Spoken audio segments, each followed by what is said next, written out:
అల్లూరు జిల్లా చింతపల్లిలో అల్లూరి సీతారామరాజు విగ్రహావిష్కరణ చేశారు. కార్యక్రమానికి ముఖ్య అతిథులుగా ఉమ్మడి విశాఖ జిల్లా పరిషత్ చైర్మన్ జల్లిపల్లి సుభద్ర, ఉమ్మడి రాష్ట్ర గిరిజన సంక్షేమ శాఖ మాజీ మంత్రి పసుపులేటి బాలరాజు, వైఎస్ఆర్ పార్టీ మాజీ ఎమ్మెల్యే గొట్టగులి భాగ్యలక్ష్మి, జీసీసీ మాజీ వైస్ చైర్పర్సన్ శోభా స్వాతిరాణి తదితరులు ప్రజాప్రతినిధులు పాల్గొన్నారు. ఈ కార్యక్రమాన్ని ఉద్దేశించి ఉమ్మడి రాష్ట్ర గిరిజన సంక్షేమ శాఖ మాజీ మంత్రి పసుపులేటి బాలరాజు అల్లూరి సీతారామరాజు విగ్రహ ఆవిష్కరణ సందర్భంగా కొన్ని సలహాలు, సూచనలు, హెచ్చరికలు జారీ చేశారు.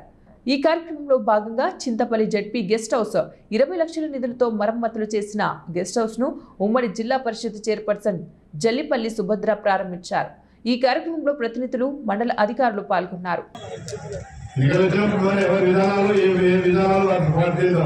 కానీ మనకు కొన్ని కామన్ ప్రోగ్రామ్స్, ఆ కామన్ ప్రోగ్రామ్స్ కోసం మనం పనిచేద్దాం. ప్రభుత్వ యంత్రాంగాలతో పని చేద్దాం. ఈ ప్రోగ్రామ్స్ మనకి సమస్యలు ఉన్నాయి, ఎందుకున్నాయి? ఎవరి పని వాళ్ళు చేయకున్నాయి. చెప్తాను, వివరంగా చెప్తాను. మనకు అవకాశంలో లేదు 50 రూపాయలు ఇవన్నీ బయటకు వస్తాయి, ఇబ్బంది ఏమి లేదు. అన్ని స్థాయిలో కూడా ప్రతినిధులు ఉన్నారు, గ్రామ స్థాయి నుండి.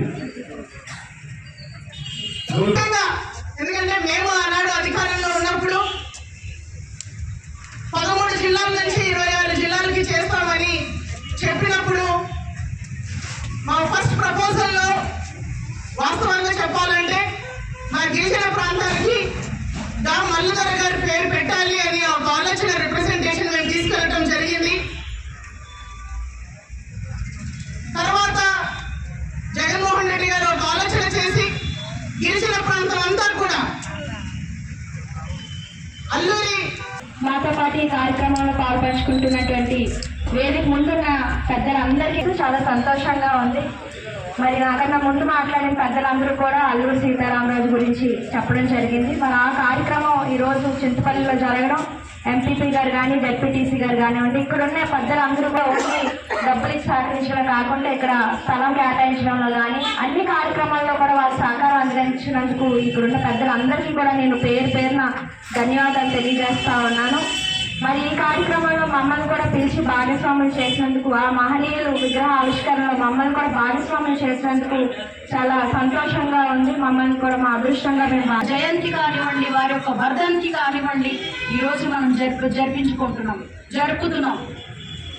రాబోయే భావి తరానికి కూడా వారు చేసినటువంటి కీర్తిని తెలియజేస్తున్నాం. వారు ఏదైతే మన గిరిజన బిడ్డలకి అందించారు, మరి ఆ అడవిని కాపాడుకోవాల్సిన బాధ్యత మన మీద ఉంది. నాకంటే పెద్దలు చాలా మంది చాలా చక్కగా మాట్లాడారు, ప్రతి ఒక్కరు మాట్లాడుతున్నారు. కానీ ఇప్పుడు వస్తున్నటువంటి ముప్పు అదే అడవిలోనే ఉంది. అదే అడవి మీద ఈరోజు గురి ఉంది. రూపంలో వస్తే ఈరోజు ప్రైవేట్ కంపెనీల ద్వారా వస్తున్నాయి, బినామీ రూపంలో ఈరోజు వస్తున్నాయి. అది మనం చాకచక్యంగా మనం తెలుసుకోవాలి. అడవి బిడ్డలుగా నేను ఇది ఒక రాజకీయంగా నేను మాట్లాడట్లేదు, ఒక ఆదివాసీ బిడ్డగా నేను మాట్లాడుతున్నాను.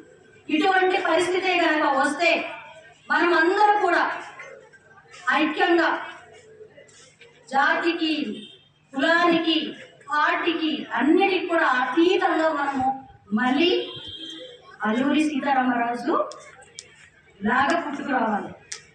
గంటం ద్వారా లాగా ఫైట్ చేయాలి, మరి కామయ్య లాగా ఫైట్ చేయాలి.